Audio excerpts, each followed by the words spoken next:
So we're going to be thinking about our self-defense and specifically focusing on the kicks that we can do from the ground and how we can use them to keep the distance and to keep someone away from us. Before we do that, though, we have to understand the strategy that we're going to employ when we do find ourselves on the ground and there is some distance between us and our opponent.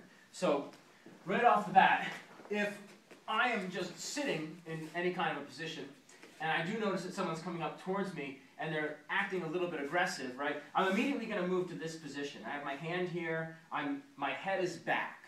The last thing that I want to do is bring my head forward and leave myself vulnerable to knees and to punches and grabs. So I'm going to stay back. If they continue to advance, I'm going to roll onto my back and keep my hands up this way. My feet are out with the toes and up.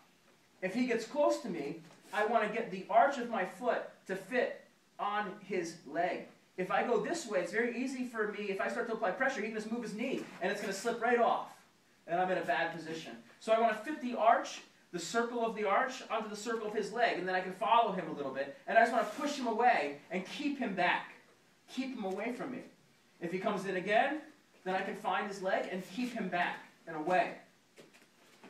If he starts to move around, then I'm going to put whatever direction he goes, I want to put that leg down and pull myself and then reset. If he goes the other way, I put that leg down, pull myself, and reset. Always being aware that I have these legs up so that I can kick with them and to keep him back and away from me. If I kick with enough force that he falls back, I'm going to monitor and go to a sitting position before I do anything else. He may rush back in, and I may need to do something like this before I roll back to here. When it is time for me to stand, I'm going to base with this hand and with this foot. I'm going to pick my hips up. This foot is ready, this hand is defensive. And now I can roll my hips back to bring this foot behind. And notice I never do anything that's going to get my face closer to him. And then I can stand and get away. So from those positions, we're going to be thinking about opportunities and places where we can use kicking techniques that we know very well from standing and employ them from there. So the first kicking technique that we're going to be thinking about is the front kick. From here, when I'm thinking about this scenario, as John gets close, I can push with the arch of my foot to keep him away, right? And if he gets close, I can push with the arch of my foot to keep him away.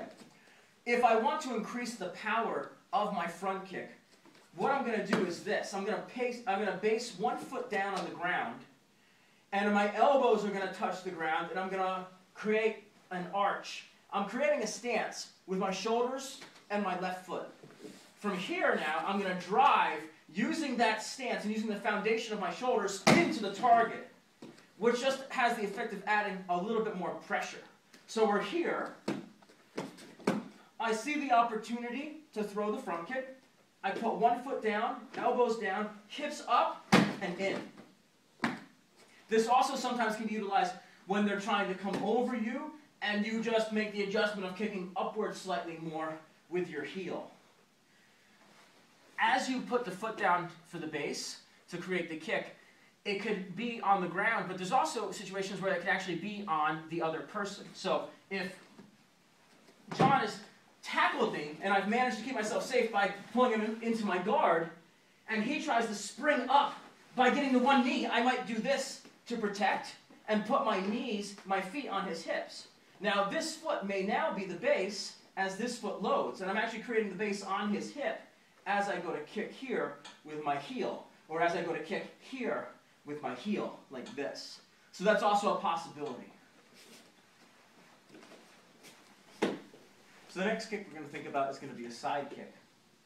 The side kick requires us to roll over to one side. In the same way that when you're standing and you're doing a side kick, right, you have to orient your body sideways to the target, hence the name. So when I'm here, this side kick most often is going to happen in that they're trying to get around us. And one of the ways that we can do it, we can put the foot down and turn ourselves. Sometimes we can pick our hips up and turn ourselves. The side kick is a way of moving with them and also being able to attack with a pretty heavy kick. It's got a lot of mass and force behind it.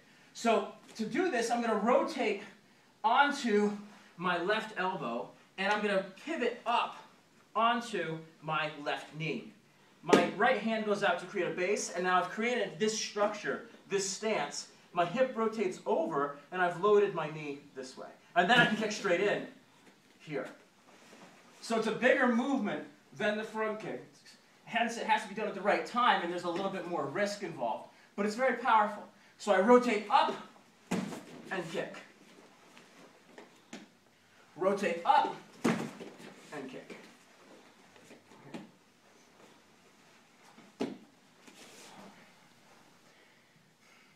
So the next kick that we're going to do is a roundhouse from the ground.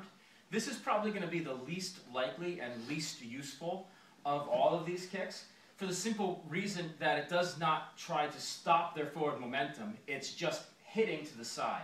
And there's still a possibility that if we hit them, they could still come around and pin us to the ground or something like this, right? But it is there, and it is an option, and sometimes it's an option that makes sense, so we're going to practice it. The same way that we are thinking about getting power in our roundhouse from standing is the same way that we're going to think about getting our roundhouse power from the ground.